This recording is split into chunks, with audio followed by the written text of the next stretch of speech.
MRO ఎవరి కోసం వికారాబాద్ జిల్లా కులకచర్ల మండల తహసీల్దార్ కార్యాలయం ముందు పెట్రోల్ పోసుకుని ఆత్మహత్యాయత్నం ప్రయత్నం చేశారు. తల్లి కొడుకులు గణపూర్ గ్రామానికి చెందిన నందకుమార్ అనే యువకుడు గత కొన్ని నెలలుగా తన తండ్రి పేరు మీద ఉన్న భూమిని తమ పేరు విరాసత్ చేయాలంటూ తహసీల్దార్ కార్యాలయం చుట్టూ తిరుగుతున్నా పట్టించుకోవడం లేదంటూ ఆవేదన వ్యక్తం చేశాడు. తహసీల్దార్ కార్యాలయంలో ఇక్కడ ఉండరాదని ఆర్ఐ తమని కార్యాలయంలో నుండి బయట గెంటి వేస్తున్నట్లు వారు తెలిపారు. భూమిని విరాసత్ చేయకుండా తమకు ఇబ్బందులకు గురి చేస్తున్నట్లు ఎన్నిసార్లు వచ్చి అడిగినా చేయకపోవడంతో మనస్తాపానికి గురైన నందకుమార్ తహసీల్దార్ కార్యాలయం ముందు పెట్రోల్ పోసుకుని ఆత్మహత్యాయత్నం ప్రయత్నిస్తుండగా స్థానికులు వెంటనే గమనించి అతని దగ్గర ఉన్న పెట్రోల్ బాటిల్ ని లాక్కొని వారిని సముదాయించారు.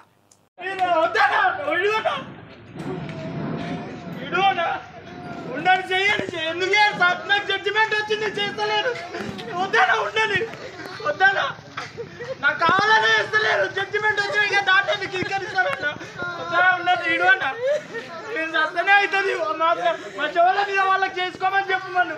6 నెలల నుంచి తిరుగుతున్నా.